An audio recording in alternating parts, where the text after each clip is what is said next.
आजकल तो धर्म के नाम पर प्रवचन करने वाले, व्याख्या करने वाले लोगों ने भी लोगों की बुद्धि को खराब कर दिया है। क्या खराब किया?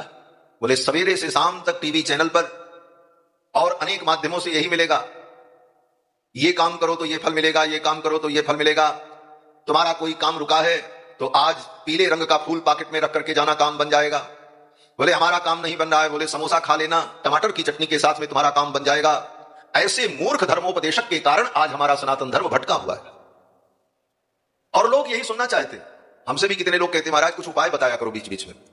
हमने कहा हमको कोई उपाय नहीं बताना, हम तो केवल एक उपाय बताते हैं कि भगवान की शरण में आओ, यही सबसे बड़ा उपाय है, बाकी सब केवल तमाशा है। आज सवेरे से शाम तक टीवी चैनलों पर बड़े बड़े धूर्त बैठे हुए हैं और यही सिखा रहे हैं। कोई पर्चा खोल रहा है, कोई भविष्य बताने को तैयार है, कोई कह रहा तुम्हारा सब काम हम बना देंगे। कोई किसी का काम हम नहीं बना पाएगा। सच्ची बात है, काम अगर बनेगा तो राम जी से बनेगा और किसी से नहीं बनेगा। भगवान जो करेंगे वो होगा। गोस्वामी तुलसीदास जी कहते हैं राम कीन चाहे सोई होई, करे अन्यथा अस नहीं कोई। और भगवान जो करते हैं वही होता भी। हमारे आपके करने से क्या होता है? हम आप बहुत कुछ सोचते हैं, कहां होता है? अगर हमारे सोचने से सब कुछ होने लग जाए तो मनुष्य के जीवन की जो सबसे बड़ी समस्या है टेंशन, वो खत्म हो जाए। हर व्यक्ति टेंशन में। क्यों? बोले उसका काम नहीं हो रहा, वो जैसा सोचता है वैसा हो नहीं रहा, इस कारण वो टेंशन में, तनाव में। अगर हम जो सोचें वही हो जाए तो फिर इस दुनिया की सबसे बड़ी समस्या जो टेंशन है। लोग कहते महाराज हम बड़े टेंशन में रहते। क्यों टेंशन लेते हो? तुम्हारे सोचने से कुछ होने वाला है नहीं, इसलिए सोचो ही मत, होने दो, जो राम जी करेंगे वो होगा।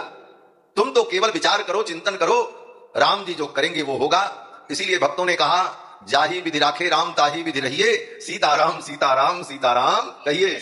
तो मैं निवेदन कर रहा था कि कल्याण आत्मा का कल्याण हो, हम संसार के इस आवागमन से, जन्म मरण के बंधन से मुक्त हो। सारे वेद शास्त्र इसी बात का उपदेश करते हैं। वेदांत, उपनिषद, सारे दर्शन, फिलॉसफी यही बताते हैं कि यह संसार का बंधन कैसे छूटे, यह परम कल्याण है। और जब हम धर्म का मतलब केवल इतना समझते हैं कि धर्म हमारी इच्छाओं की पूर्ति का साधन है, तब वो धर्म हमारे कल्याण का साधन नहीं रह जाता। लोग यही समझते हैं धर्म का मतलब यही है, ये पूजा कर लो तो ये फल मिल जाए, ये पाठ कर लो तो ये फल मिल जाए, ये काम कर ले तो हमारा ये काम बन जाए, और यही बताने वाले ज्यादा संख्या में दिखाई पड़ते हैं। लेकिन ये अज्ञान है। ये क्या है? अज्ञान। ये मैं नहीं कह रहा हूं, श्रीमद् भगवत गीता पढ़ें। श्रीमद् भगवत गीता में भगवान श्री कृष्ण स्वयं कहते हैं कि कामैस्तैर्तैर्हृत ज्ञानाः, कामनाओं ने जिनके ज्ञान का हरण कर लिया, प्रपद्यन्ते अन्य देवता, जब कामनाएं आती हैं कि हमको ये चीज मिले, हमारी ये इच्छा पूरी हो, बस उसी समय अज्ञान का प्रवेश होता है। ये भगवान श्री कृष्ण ने कहा। कामना क्या करती है? बोले कामना पहले उस व्यक्ति के ज्ञान का हरण कर लेती है। कामैस्तैर्तैर्हृत ज्ञानाः, फिर जब ज्ञान उसका बिगड़ जाता है तब बोले फिर वो अपनी कामना की पूर्ति के लिए कुछ भी करने को तैयार होता है। फिर वो पाप भी करता है, असत्कर्म भी करता है, और सत्कर्म भी अगर करता है तो भटकता है। कभी उस देवता की पूजा, कभी उन देवता की पूजा, कभी किसी भूत प्रेत की पूजा, पता नहीं कितने कितने देवी देवताओं की पूजा में वो प्रवृत्त हो जाता है, और इसी प्रकार वो अज्ञान में जन्म जन्म तक भटकता रहता है। कामैस्तैर्तैर्हृत ज्ञाना प्रपद्यन्ते अन्य देवता। यहां तक कामनाओं के कारण अज्ञान बढ़ जाता है कि अपने सनातन धर्म के राम कृष्ण नारायण नरसिंह भगवान को छोड़कर व्यक्ति मुर्दे पर भी चादर चढ़ाने के लिए चला जाता है। लोग जाते, इतना ज्ञान व्याप्त हो जाता है। भगवान अगर कामना पूरी नहीं कर सकते तो मुर्दा तुम्हारी कामना क्या पूरी करेगा? आज इन्हीं बातों को जानने की आवश्यकता है। राधे राधे श्याम मिला दे, इतने से काम नहीं चलेगा। श्याम तो मिलेंगे ही, राधा रानी की कृपा होगी तो मिलेंगे, लेकिन बस केवल नाच गा लिया और भक्ति पूरी हो गई। बोले भक्ति को समझने की भी जरूरत है, सिद्धांत को जानने की भी जरूरत है। क्यों? बोले जब तक नींव मजबूत नहीं होगी तो कितना बढ़िया भी मकान बनाओ, मकान ढह जाएगा। और नींव मजबूत हो तो एक मंजिला भी मकान बनाए रहोगे तो वो कभी नहीं गिरेगा, सुखपूर्वक रहोगे। इसलिए नींव मजबूत होनी चाहिए। तो कामनाएं व्यक्ति को अज्ञानी बना देती। इन कामनाओं के कारण ही, अज्ञान के कारण ही भारत जैसे देश में, जिस देश में भगवान रामकृष्ण का अवतार हुआ, ऐसे देश में म्लेच्छ को भी भगवान बना करके उसके मंदिर बना दिए गए। एक रिफ्यूजी को जो सनातन धर्म को मानता भी नहीं था, मांस खाता था और मस्जिद के बाहर पड़ा रहता था, ऐसे व्यक्ति को भी लोगों ने भगवान बना दिया, मंदिर बना दिए, लाखों लोग जाकर के रुपया चढ़ा रहे हैं। पागल है दुनिया। क्यों? कामनाओं ने व्यक्ति को अज्ञानी बनाया। सुना कि वहां गए तो हमारा काम बन गया, बोले हम भी जाएं, चल पड़े। ये दुनिया की दौड़ बड़ी अंधी दौड़ है महाराज। अंधी दौड़ का मतलब क्या होता है? बोले सब दौड़ रहे हैं। पीछे वाले से पूछा इतनी तेज तुम क्यों दौड़ रहे हो? बोले आगे वाले दौड़ रहे हैं इसलिए हम भी दौड़ रहे हैं। बोले जाना कहां है? बोले हमको पता नहीं है लेकिन वो दौड़ रहे हैं इसलिए हम भी दौड़ रहे हैं। बोले फिर इतनी तेज क्यों दौड़ रहे हैं? बोले इनसे भी आगे निकल जाए, आगे चाहे कुआं ही क्यों ना। ये अंधी दौड़ जो चल रही है, इस अंधी दौड़ में हर व्यक्ति अंधा बना, शास्त्र को बिना समझे सुने मनमानी धर्म की प्रवृत्ति को लेकर के जी रहा है। इस कारण से, और दूसरी बात कि ये कामनाएं व्यक्ति को जब अज्ञानी बनाती हैं तो ये कामनाएं व्यक्ति को नास्तिकता की ओर भी ले जाती हैं। इसका दूसरा जो माइनस पॉइंट है वो ये है कि आपने कामना की कि हमें ये फल मिले और उसे पाने के लिए आपने कुछ विधि विधान किया लोगों के कहने पर, और अगर आपका काम नहीं बना तब बोले तब मन में आएगा ये सब बेकार है। फिर वो व्यक्ति धीरे धीरे नास्तिकता की ओर चला जाता है। इसीलिए विद्वानों ने कहा नास्तिक और कामनाओं से युक्त धर्म करने वाले में क्या अंतर है? कहते हैं कामनाओं से धर्म करने वाले व्यक्ति से नास्तिक कहीं अच्छा है। क्यों? बोले नास्तिक को जिस दिन समझ में आ जाएगा कि ईश्वर की सत्ता है उस दिन वो आस्तिक बन जाएगा, लेकिन कामना पूर्वक कर्म करने वाला कब नास्तिक बन जाएगा इसका कोई ठिकाना नहीं है। इसलिए भगवान ने गीता में कहा कामैस्तैर्तैर्हृतज्ञाना प्रपद्यन्ते अन्य देवता, और यही अज्ञान चारों तरफ बांटा जाता है। इस अज्ञान से ऊपर उठकर तत्व को हम समझें, और तत्व क्या है? बोले तत्व भगवान है। हम भगवान के चरणों में अपना समर्पण करें। गीता में भगवान ने यही बताया, कर्म बताया, कर्म का फल बताया, ज्ञान बताया, निष्काम कर्मयोग भी बताया, लेकिन अंत में गीता में आकर के भगवान ने कहा तुम सब कुछ छोड़कर मेरी शरण में आ जाओ। सर्वधर्मान् परित्यज्य मामेकं शरणं व्रज अहं त्वा सर्व पापेभ्यो मोक्षयिष्यामि मा शुचः। तुम सारे धर्म को छोड़कर मेरी शरण में आ जाओ, मैं तुमको समस्त पापों से मुक्त कर दूंगा, तुम चिंता मत करो, मैं तुम्हें मुक्त कर दूंगा। तो भगवान का अंतिम उपदेश यही है कि मेरी शरण में आओ। जीव का यही परम कर्तव्य है कि हम भगवान की शरण में जाएं, भगवान की शरणागति करें। वेद भी यही कहता है। वेदों में विचार हुआ मोक्ष किसको मिलेगा, तो वेद ने कहा पहले मुमुक्षु बनना पड़ेगा। क्या बनना पड़ेगा? मुमुक्षु। मुमुक्षु कहते हैं जिसके अंदर मोक्ष की इच्छा पैदा हो। पहले ये मोक्ष की इच्छा पैदा होना बड़ा कठिन। जिंदगी बीत जाती है, हम संसार बंधन से मुक्त हो, ये विचार ही नहीं आता, खाते रहते हैं, जीते रहते हैं, मर जाते हैं। मोक्ष की इच्छा पैदा होना पहले तो ये बहुत जरूरी। तो मोक्ष की इच्छा हो जाए वो होता है मुमुक्षु, उसको कहते हैं मुमुक्षु। और जिसके अंदर मोक्ष की इच्छा नहीं पैदा हुई, केवल खाने पीने और जीवन का आनंद लेने की ही इच्छा रही, वो कौन है? बोले वो है बुभुक्षु, उसको बुभुक्षु कहते। तो संसार के जितने प्राणी हैं वो बुभुक्षु हैं या तो मुमुक्षु हैं। तो मुमुक्षु प्राणी का मतलब जो संसार के बंधन से मुक्ति चाहता है। तो पहले तो हम मुमुक्षु बने, हमारे अंदर मोक्ष की इच्छा पैदा हो। मोक्ष की इच्छा जब पैदा होगी तब क्या करना है ये वेद बताएगा। वेद भगवान कहते हैं मुमुक्षुर्वै शरणमहं प्रपद्ये। वेद ने कहा कि अगर तुम मुमुक्षु हो तो भगवान की शरणागति करो। भगवान की शरणागति कर लेने पर ही मोक्ष की प्राप्ति होगी। और यही सिद्धांत, वेदों का सिद्धांत रामायण में भी कहा। रामायण में स्वयं राम जी कहते हैं जब विभीषण शरण में आए लंका छोड़कर, रावण ने लात मारी, तब विभीषण को पता चला कि अरे भगवान की शरण में जाना चाहिए। यही संसार है। जब तक संसार की लात नहीं खाओगे तब तक राम जी की चरण में नहीं पहुंच पाओगे। ये भी जानो, ये संसार जब तुम्हें लात मारेगा तब समझ में आएगा कि हमें भगवान की शरण में जाना चाहिए। विभीषण जी महाराज लंका में रहते थे, लेकिन लंका छोड़ करके भगवान की शरण में तब तक नहीं आए जब तक रावण ने लात नहीं मारी। लेकिन चलो अच्छा था, लात खाने के बाद भी कहीं इधर उधर नहीं गए, सही जगह पर आए, भगवान की शरण में। विभीषण जी भगवान की शरण में जब आए तो बड़े दैन्य भाव से आए। जब चले विभीषण जी, रामायण में एक बड़ा सुंदर वर्णन है कि महल से निकलकर रास्ते से होकर और फिर समुद्र तट पर आकर के राम जी से मिले, ऐसा नहीं। बोले तब? बोले विभीषण जी महाराज वहीं से जब रावण ने लात मारी, अनादर किया, तो विभीषण जी वहीं से सीधे आकाश में उड़ गए। उत्पपात गदा पाणि चतुर्भिः सह राक्षसै, 4 राक्षसों को लेकर जो उनके सेवक थे, विभीषण जी महाराज वहीं से आकाश में उछल गए। क्यों? बोले अब इस लंका की धरती पर पैर रखने लायक नहीं। मानो लंका की धरती जल रही थी, उस ताप को विभीषण सहन नहीं कर पाए। विभीषण तुरंत आकाश में उछल गए। जैसे कोई जमीन में खड़ा हो, उसका पैर जलने लग जाए तो उछल जाएगा, उसी प्रकार विभीषण जी महाराज लंका से उछले और सीधे आकाश में जाकर के रुके। मायावी थे, राक्षस कुल में उत्पन्न थे और अनेक प्रकार की विद्याओं का विभीषण जी को भी ज्ञान है। विभीषण जी साधारण नहीं। विभीषण जी महाराज अत्यंत भीषण है और बड़े पराक्रमी। जब रावण के पुत्र मेघनाद को इंद्र ने बंदी बना लिया था, बड़े बड़े वीर जाकर के इन मेघनाद को छुड़ा नहीं पाए, तो अंत में विभीषण जी ही गए। विभीषण जी ने सोचा कुछ भी हो भतीजा है, चलो परिवार का है, इसे छुड़ा के लाते।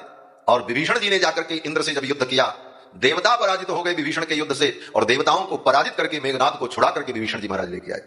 विभीषण जी साधारण नहीं, लेकिन इन सबने क्या किया बदमाशी।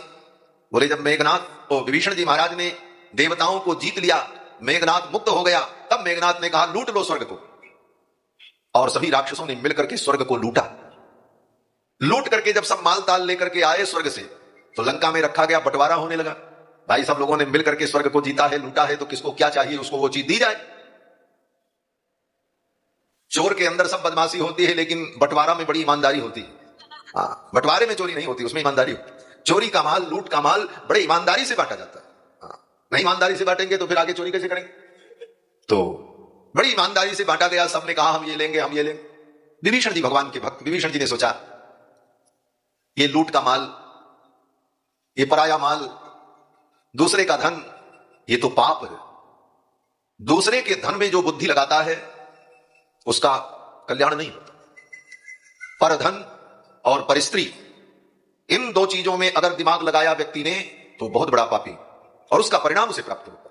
विभीषण जी ने सोचा इसमें कुछ लेने लायक है नहीं, लेकिन तब तक विभीषण जी की दृष्टि गई, देखा वो सब राक्षस स्वर्ग से लूट करके जो सामान लाए थे, उसमें एक नरसिंह भगवान की मूर्ति थी, वो भी लूट करके ले आए। इंद्र जिस नरसिंह भगवान की मूर्ति की पूजा करते थे, वो मूर्ति भी लूट में चली आई थी।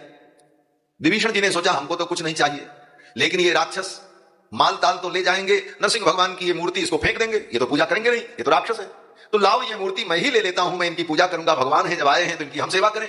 तो विभीषण जी ने कहा हमको कुछ नहीं चाहिए, हमको तो यही मूर्ति दे दीजिए। रावण ने कहा ठीक है ले जाओ, और नरसिंह भगवान की उस मूर्ति को विभीषण जी ने ला करके अपने घर में रखा और मंदिर बना करके नित्य प्रति विभीषण जी महाराज नरसिंह भगवान की पूजा करते थे। जो रावण ने अपने राज्य में घोषणा कर रखी थी, जहां कहीं यज्ञ हो, जहां कहीं कथा हो, जहां ब्राह्मणों का गांव मिले वहां आग लगा दो, यही रावण का आदेश था। यही यही देश धेनु दुज पावई, यही यही देश धेनु दुज पावई, नगर गाँव पुर आग लगावई, नगर गाँव पुर आग लगावई, नगर गाँव पुर आग लगावई। रावण जहां कहीं यज्ञ पूजा पाठ हो उस गांव में आग लगवा देता था। और तो और आज तो बहुत अच्छा है, हम लोग कथा सुना रहे हैं। रावण के राज्य में कोई कथा नहीं सुना सकता था। जो कथा सुनावे उस कथा व्यास को जेल में डाल दिया जाता था। गोस्वामी तुलसीदास जी लिखते हैं, यही देश निकास ही बहुविधि त्रासही, जो कह वेद पुराना। यही देश यही बहुविधि त्रासई, देश निकासई, जो कह वेद पुराना, जो बहुविधि त्रासई, देश निकासई, जो कह वेद पुराना, हाँ जो कह वेद पुराना।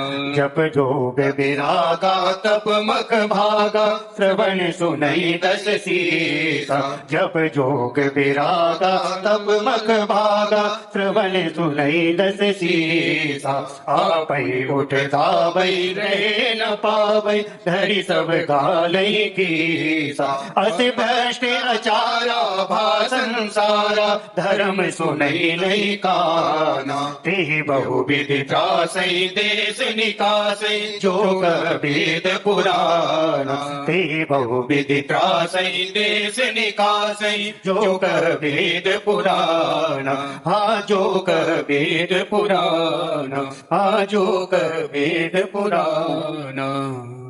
रावण के समय में इतनी बड़ी समस्या थी। आज तो कम से कम कोई कथा करे तो कोई उसको मारेगा नहीं, उस जमाने में तो मार देते थे, महात्माओं को मार करके खा जाते थे, हड्डियों का ढेर लगा दिया था। अस्ति समूह देख रघुराया, हड्डियों के समूह को देखकर राम जी के हृदय में करुणा पैदा, इतना दुख। तो जिस रावण के राज्य में कोई वेद पुराण की कथा नहीं कर सकता था, यज्ञ नहीं कर सकता था, उसी रावण की लंका में विभीषण जी महाराज नरसिंह भगवान का मंदिर बना करके बैठे हुए थे, पूजा करते थे। रावण उनको कुछ नहीं कहता था। क्यों? अरे रावण बड़ा नीतिज्ञ था। रावण जानता था विभीषण का सिद्धांत अलग है, हमारा सिद्धांत अलग है, लेकिन विभीषण बड़े पराक्रमी हैं और ऐसे व्यक्ति को अपना बना करके रखना चाहिए। कभी काम आएगा, एक बार काम आया है स्वर्ग जीतने में, तो फिर कभी कोई जरूरत पड़ सकती है, इसलिए विभीषण को ज्यादा डिस्टर्ब न किया जाए। विभीषण अपने हिसाब से पूजा पाठ करते, ये छूट दे रखी थी रावण ने विभीषण जी महाराज। इसीलिए सुंदरकांड में आप लोग पाठ करते हो तो हनुमान जी महाराज जब लंका गए तो लंका जाते समय सबसे पहले किसका स्मरण किया है? बताओ। लंका ही चले सुमिर नरहरि। नरहरि माने नरसिंह भगवान।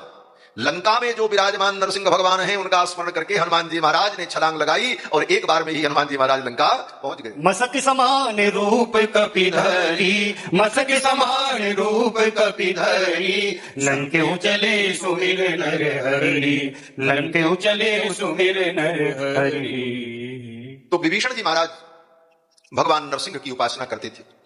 जब रावण ने अनादर कर दिया तो विभीषण जी ने कहा अब मैं भगवान की शरण में जाऊंगा। और विभीषण जी महाराज जब चले तो वहां पर महर्षि वर्णन करते हैं कि अंतरिक्षगत श्रीमान चतुर्भिः सह राक्षसैः। अंतरिक्षगत श्रीमान,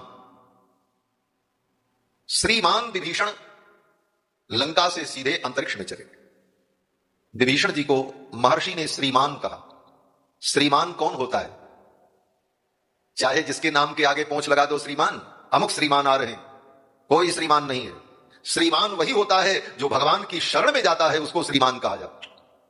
महर्षि ने कहा अंतरिक्षगत श्रीमान चतुर्भिः सह राक्षसैः, 4 राक्षसों को लेकर के श्रीमान विभीषण भगवान की शरण में जा रहे हैं।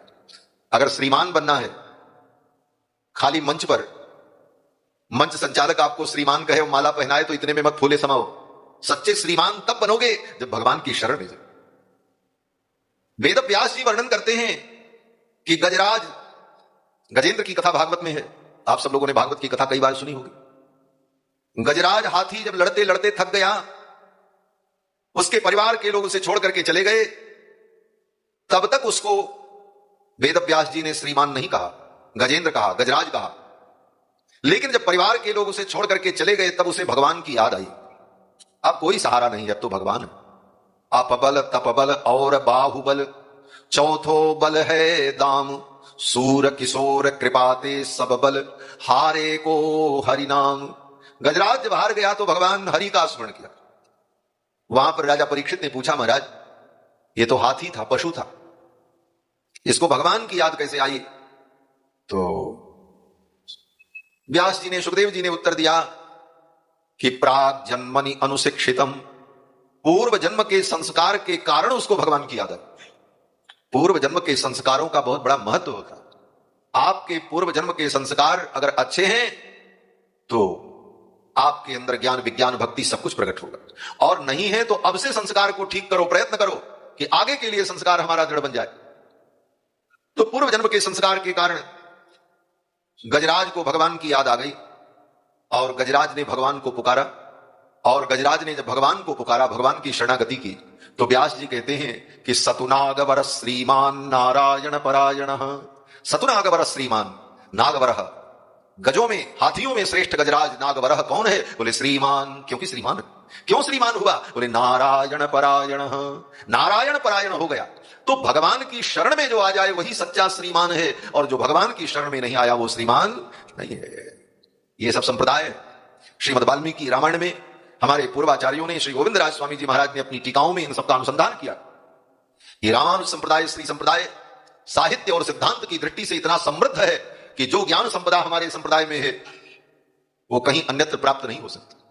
इसीलिए हमारे यहां कहा जाता है कि धन्योस्ति संप्रदायोयम मरणम यत्र मंगलम। धन्य है ये संप्रदाय जिस संप्रदाय में दीक्षित होकर के अगर हम मरे तो हमारा मरना भी मंगलकारक हो जाए। मरना तो ऐसे भी किसी संप्रदाय में दीक्षा लो चाहे न लो, मरना तो पड़ेगा। लेकिन अगर जीवन रहते रामानुज स्वामी से संबंध हो गया तो उसके बाद अगर हम दुनिया से मर करके गए तो निश्चित हमारा कल्याण होगा। क्यों? बोले रामानुज स्वामी से हमारा संबंध है। बलम में महत भाष्यकार अनुबंध, भाष्यकार रामानुज स्वामी से हमारा जो संबंध है वह संबंध ही हमारा कल्याण करता। हमारे यहां आचार्य यही उपदेश करते हैं कि रामानुज स्वामी से हमारा जो संबंध है उस संबंध से हमारा कल्याण होगा। इसीलिए हम लोग प्रतिदिन अनुसंधान करते हैं, संत्यज सकल उपायाचरणम ब्रज रामानुज चरणौ शरणम। सारे उपाय छोड़कर रामानुज की शरण में आ जाओ। संत्यज सकल उपायाचरणम ब्रज रामानुज चरणौ शरणम भज यति राजम भज यति राजम भज यति राजम भववीरो। भगवान श्री रामानुजाचार्य ने भी भगवान की शरणागति की तो उनके विषय में भी हमारे आचार्यों ने कहा, श्रीमान रामानुज स्वामी के लिए श्रीमान शब्द का प्रयोग किया। श्रीमान रामानुज दिवाकर स्तुति में कहते हैं कि भगवान श्रीमान रामानुज जिन्होंने भगवान की शरणागति करके अपने जीवन को भगवान के चरणों में अर्पित किया। तो मैं निवेदन कर रहा था कि श्रीमान कौन? बोले जो भगवान की शरणागति कर ले वही श्रीमान। अगर आप श्रीमान बनना चाहते हैं तो भगवान की शरणागति करें। एष नारायण श्रीमान। श्रीमान तो भगवान है और भगवान की शरणागति आप करोगे तो आप भी श्रीमान बन जाओ, क्योंकि श्रीमान तो भगवान है। एष नारायण श्रीमान क्षीरार्णव निकेतन नागपर्यंकमुत्सृज्य ह्यागतो मथुराम पुरीम। भगवान श्रीमान ही, नारायण ही अपने वैकुंठ को छोड़कर मथुरा में आए और मथुरा छोड़ करके द्वारका आए और द्वारका छोड़ करके पंढरपुर आए। पंढरीनाथ भगवान वहीं से तो आए, वहां से चले वैकुंठ से मथुरा, मथुरा से द्वारका और द्वारका से पंढरपुर। तो भगवान की शरण में जाए वही श्रीमान होता। गीता में भी भगवान ने शरणागति का उपदेश किया और पंढरपुर में विराजमान पंढरीनाथ भगवान भी शरणागति का उपदेश करते। क्या करते हैं? बोले कमर पर हाथ रख करके विट्ठल खड़े हैं और कमर पर हाथ रख करके संकेत कर रहे हैं। मुस्कुराते हुए विट्ठल कहते हैं मेरे इन चरणों की शरण में आओ। जैसे कोई व्यक्ति कोई बात बड़े गंभीरता से कहता है तो कमर पे हाथ रख करके और तन करके कहता है, तो विट्ठल भगवान कहते हैं मेरे इन चरणों में आओ। जीव ने कहा इन चरणों में आने का फल क्या मिलेगा? भगवान कहते हैं संसार सागर तुम्हारे लिए कमर के बराबर हो जाएगा। कमर पर हाथ रख करके भगवान मानो संकेत करते हैं जैसे पानी बहुत गहरा हो लेकिन आपके घुसने के बाद वो पानी कमर तक हो जाए तो बिना नाव के भी आप पार कर जाओगे। उसी प्रकार भगवान कहते हैं इन शरण में आ जाओगे तो तुम्हारे लिए संसार केवल इतना ही रह जाएगा। तावन मात्रम भवाब्धिम गमयति ऊर्गो वाम पाणी। भगवान वेंकटेश की स्तुति में भी कहते हैं कि भगवान वेंकटेश बालाजी अपने कमर पर एक हाथ रखे हुए हैं और एक हाथ ऐसे नीचे किए हुए हैं। वेंकटेश भगवान क्या कहते हैं? बोले इन चरणों की शरण ग्रहण कर लोगे तो संसार तुम्हारे लिए कमर के बराबर हो जाएगा, संसार पार होगा। तावन मात्रम भवाब्धिम गमयति ऊर्गो वाम पाणी। ये आचार्यों का सब अनुसंधान है। तो कहने का तात्पर्य कि विचित्रा देह संपत्ति ईश्वराय निवेदितुम, यह विचित्र देह संपत्ति भगवान को समर्पित करने के लिए मिली है। हम भगवान की शरणागति करें, भगवान की शरणागति करें तभी हम सच्चे मायने में श्रीमान बनेंगे। क्योंकि विभीषण के प्रसंग में भी यही कहा, अंतरिक्षगत श्रीमान चतुर्भिस्सह राक्षसी। और जब गजराज का प्रसंग आया तो वहां भी कहा कि सतुनागवर श्रीमान नारायण परायण। रामानुज स्वामी के विषय में भी हमारे आचार्यों ने यही अनुसंधान किया कि श्रीमान आविर्भूत रामानुज दिवाकर। तो श्रीमान कौन? बोले जो भगवान की शरण में आ जाए। यहां तक बात तो समझ में आ गई। अब भगवान की शरण में आया कैसे जाता है ये तरीका जानना चाहिए। कैसे जाएं भगवान की शरण में? कहां भगवान है? कहां भगवान मिलेंगे हम भगवान की शरण में चले जाएं? बोले भगवान सब जगह। कहां? सर्वत्र भगवान। अंतर्बहिश्च तत्सर्वं नाव्याप्य नारायण स्थितः। अंदर बाहर सब जगह भगवान। प्रहलाद जी ने यही तो कहा था। हिरण्यकशिपु ने पूछा तेरा भगवान कहां है? तो भगवान प्रहलाद जी ने कहा हम में तुम में खड़ग खंभ में, हमारे अंदर भी तुम्हारे अंदर भी, तुम्हारी इस तलवार के अंदर भी, इस खंभे के। भगवान कहां नहीं? कोई ऐसा स्थान नहीं जहां भगवान न हो। रामायण में आप पढ़ते हैं कि जब सभी देवताओं ने ब्रह्मलोक में सभा की और विचार हुआ कि भगवान कहां मिलेंगे, भगवान की शरण में चले। सब देवताओं ने विचार किया भगवान कहां मिलेंगे, भगवान की शरण में चले। तो किसी ने कहा भगवान वैकुंठ में है, किसी ने कहा क्षीर सागर में है, किसी ने कहा अमुक जगह पर मिलेंगे। और उस सभा में सब लोगों ने अपना अपना भाषण दिया। सबसे अंत में बोलने का मौका किसको मिला? बोले भगवान शंकर को मिला। सभा में जो बहुत अच्छा कपड़ा उपड़ा पहन के जाते हैं उनको ज्यादा सम्मान मिलता है। बोले बाबा तो बेचारे बागंबर उगंबर लपेटे हुए, सांप बिच्छू लपेटे बैठे थे, उनके बगल में भी कोई बैठने को तैयार नहीं। क्यों? बोले वो कहीं सांप काट न ले, इसका भी डर रहता था। और भगवान शंकर जानबूझ करके ये सांप बिच्छू साधारण किए रहते। क्यों? बोले ये सब हमारे पास रहेंगे तो कोई आदमी बगल आएगा नहीं तो प्रपंच करेगा नहीं, दुनिया की बातें करेगा नहीं, हम अपना भगवान का चिंतन करते रहे। संसार से बचने के लिए भी कभी कभी ऐसे कुछ उपाय करने पड़ते। हमारे परदादा गुरु श्री त्रिदंडी स्वामी जी महाराज बक्सर गंगा के तट पर रहते थे, भजन करते थे। बिहार के मुख्यमंत्री जगन्नाथ मिश्र मिलने आए, और जब मिलने आए तो अपने शिष्य से कहा धक्का देकर किसको भगा दो, धक्का देकर के भगा दो। और ऐसे शिष्य आज्ञाकारी थे कि गुरुजी ने कह दिया कुआं में कूद जाओ तो कूद जाओ। शिष्य ऐसा होना चाहिए, गुरु के वाक्य में दृढ़ विश्वास हो, जो कह दिया कर देना। और साथ में जो सेवा में रहते थे उन्होंने ऐसे छाती पर हाथ लगाया और जगन्नाथ मिश्र को कुटिया से ढकेल करके बाहर कर दिया। फिर भी उनकी हिम्मत नहीं हुई कि स्वामी जी से कोई बहस करें, दूर जाकर के बैठ गए। बहुत देर बाद कई लोगों के माध्यम से सूचना आई कि भाई दर्शन दे दीजिए, आए हैं दर्शन के लिए। तो घंटों प्रतीक्षा कराने के बाद तब स्वामी जी महाराज जब बैठे तब कहा आप बुला के लाओ। आए तो आने के बाद 4 फटकार लगाई। आप राजा हैं, राजा को अपनी मर्यादाओं के अनुकूल आना और जाना चाहिए। अगर आपको आना ही था तो पहले आप हमें सूचित करते कि हम आ रहे हैं, उस हिसाब से हम आपका स्वागत सम्मान करते। आपने अपनी मर्यादा खो दी। हाथ जोड़ करके हाथ प्रार्थना करते।